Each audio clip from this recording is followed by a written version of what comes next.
Hello friends, good morning all of us. Today you will discussing about the thumb rule in cattle feedings. What is the thumb rule in cattle feeding? म्हणजे feeding करता वेळेस कुठले rules आहेत, नियम आहेत किंवा जे नियम आपण त्याला फीड किती दिलं पाहिजे, फीडचं कॉन्सन्ट्रेशन किती, रफेजेसचं किती. So this topic is thumb rule in cattle feedings. याच्यामध्ये आपल्याला थंब रूल फिडिंग कशी करायची याचे रूल्स आहेत ते आपल्याला डिस्कस करायचे आहे. Okay, in this thumb rule in cattle feeding, the conventional method of feeding livestock in thumb rule feeding, this method is simply easily adaptable by common farmers. खूप simple method आहे, commonly farmer use करतात. Okay, the principle of thumb rule you are discussing about point like that. First point, so dry matter required is 2.0% of live weight of dry cows, 2.5% of live weight of indigenous lactating cow, and 3% for the live weight of milch crossbreed cow or buffalo. म्हणजे in this discussion, so 2% dry matters in dry cow or in crossbreed cow, it give the 3% live weight. त्याच्या वेटनुसार 2% किंवा 3% feed द्यायला पाहिजे. Okay, dry roughages. Okay, roughages is required should be fulfilled 2/3 of the total dry matters through by the raffages and 1/3 for the green raffages. म्हणजे 1/3 आणि 1/4 रफेजेसचा part दिला पाहिजे. म्हणजे एक ड्राय मॅटर दिलं पाहिजे, ग्रीन रफेजेस दिले पाहिजे. त्याच्यानंतर daily feeding of common salt किती पाहिजे, at the 25 to 20 gram per annual which practice. सॉल्टचं पण प्रमाण दिलेलं आहे, एवढ्या प्रमाणाच्या वर द्यायला पाहिजे. Okay, so this is the third point. Okay, so next, the minerals are required when good quality greens are not available or when only straw are fed. ज्यावेळेस ग्रीन फॉडर नसतील किंवा चारा असेल त्याच्यामध्ये मिनरल्स ग्रीन द्यायला पाहिजे. त्याच्यानंतर commercial mineral mixture are available and may be use at 1 to 2% level. त्याच्यानंतर विटॅमिन्स आहेत. Vitamin mixtures are also available in suitable package. There use of 20 to 30 grams, 100 kg of concentrate mixture is sufficients. Okay, so मार्केटमध्ये feed readymade भेटते. Vitamin सगळं जे feed जे आहे त्याच्यामध्ये vitamin, minerals आणि न्यूट्रिएंट्स मिक्सिंग करून एक कॉन्सन्ट्रेट मिक्सचर भेटत असतं. Okay, 7 pen straw is a sole roughages. Addition of 1 to 2% of limestone powder, 1 meshes is beneficial. म्हणजे चुन्याची निवडी किंवा त्याच्यात मिक्स करू शकता लाईमस्टोन. त्याच्यानंतर in areas where greens are available for the stock feeding, the DCP content digestible crude protein of the concentrate mixture be reduce from 18% to 15% with the quantity of green or hay legume or to 70% when mixed legumes and grasses are fed. Okay, next, what are the limitation of thumb rules? So this is the thumb rules. What are the benefits of thumb rules? You can understand. Okay, what are the limitation of thumb rules? If low quality of feed ingredients are feed, this method is failed to the meet nutrient requirements. Suppose low quality of ingredient असेल तर फीडमध्ये nutrient requirement पाहिजे. It is unsatisfactory method for milch buffaloes because of their high milk fat percent content. Okay, ज्या milk देणाऱ्या गावी आहेत त्यांना व्यवस्थित प्रकारचं कॉन्सन्ट्रेशन फीड दिलं पाहिजे. Okay, thumb rule does not work as efficiency as for low yielders with moderate for content in milk. तुमच्या दुधाच्या इल्डनुसार तुमचं झालेलं पाहिजे. It does not fulfil the nutrient requirement especially total digestible nutrient or high yielding crossbreed cows. म्हणजे क्रॉसब्रीडला जेवढे digestible nutrient पाहिजे तेवढे ते द्यायलाच पाहिजे. This is the limitation. Okay, this chart you can see the concentrate requirement for the maintenance of the feeding. This is the type of requirement and concentrate required. Maintenance means indigenous cow 1 kg, crossbreed cow or buffalo 1.5 to 2 kg concentrate द्यायला पाहिजे मेंटेनन्ससाठी. Suppose in case of milk production, indigenous 1 kg or 2.2 liter, if dry raffages are 2/3 and 1 kg or 3 liter milk dry refuges of 1/3, 1.5. Then crossbreed cow buffaloes 1 kg per 2.5 liter of milk dry refuges are half. So this is the milk production मध्ये किती दुधाच्या 2.5 litre प्रमाणे 1 kilo concentrate द्यायला पाहिजे.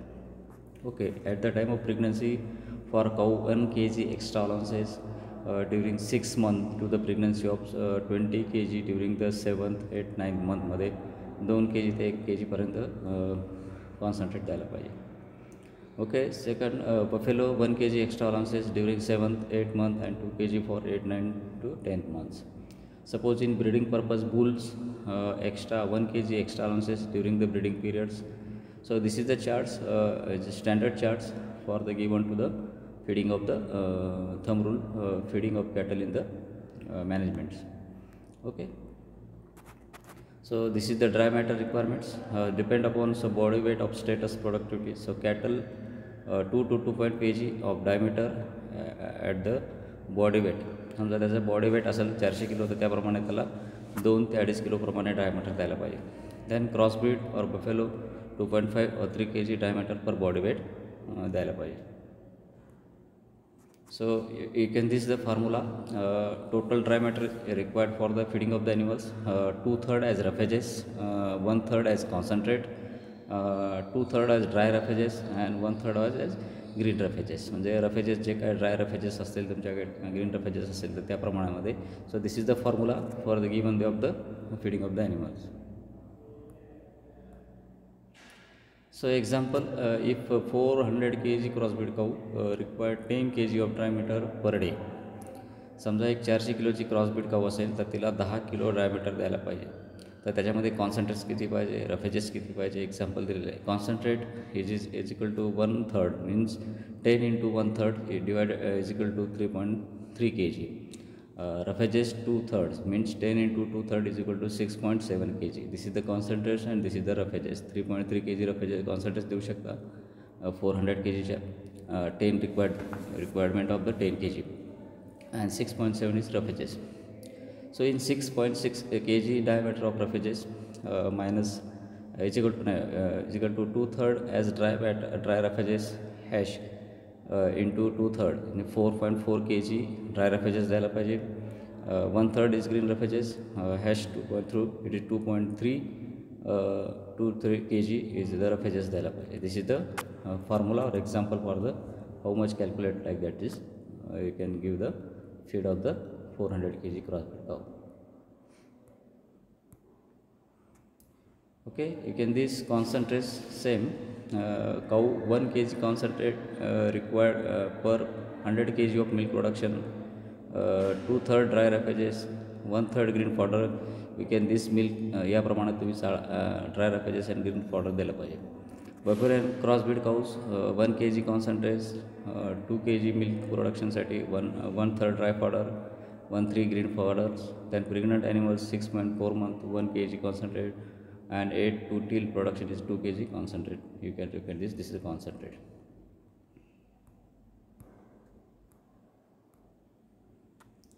Okay, next topic is the watering of the animal. Water is the most importance of the animals. It should be growth production or milk production or yield production साठी waterचा खूप major role आहे. So importance of water its animals. Water is required essentially for all body functions. It is a vital life animal that water live in the body of the maintains. Body say maintain करण्यासाठी water खूप महत्त्वाचं आहे. Under normal condition, the excess water is not harmful to the live animals. They normally drink what they requires.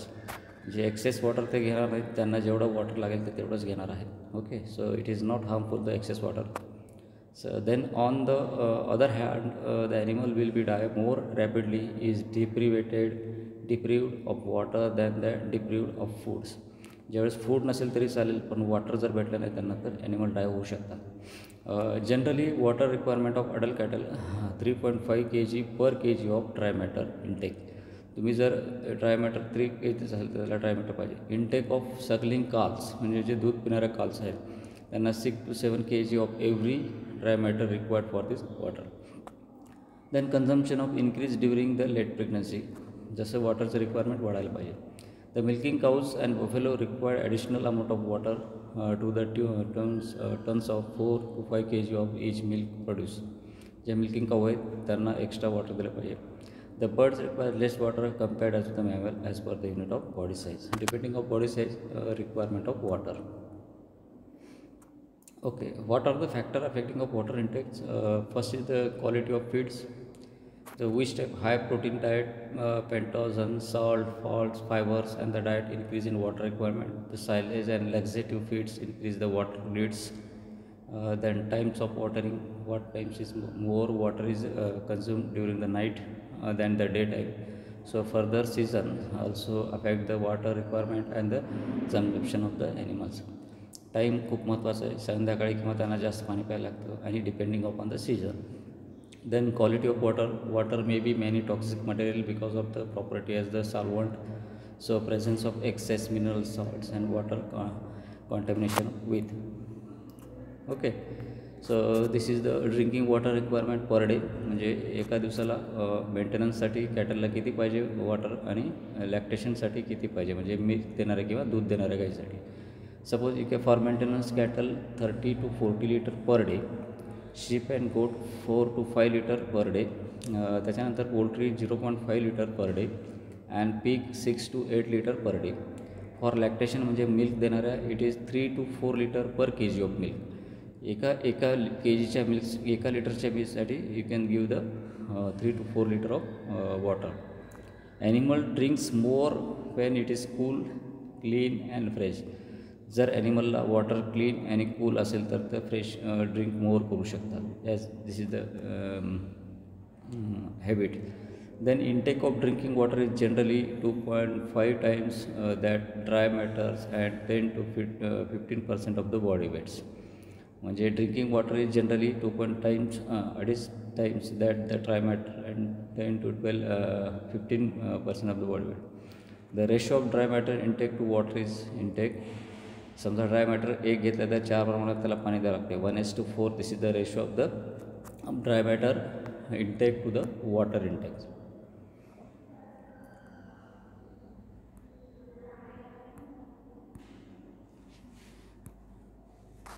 Okay, so you can see this the nutrient requirement of different classes of animal. The nutrient requirement for the maintenance of cattle buffalo, you can see the live weight 200, 0.1 DCP पाहिजे. TDN total digestible पाहिजे. Calcium phosphorus किती पाहिजे दिलेलं आहे 250, 300, 350 आणि 400 या प्रमाणामध्ये.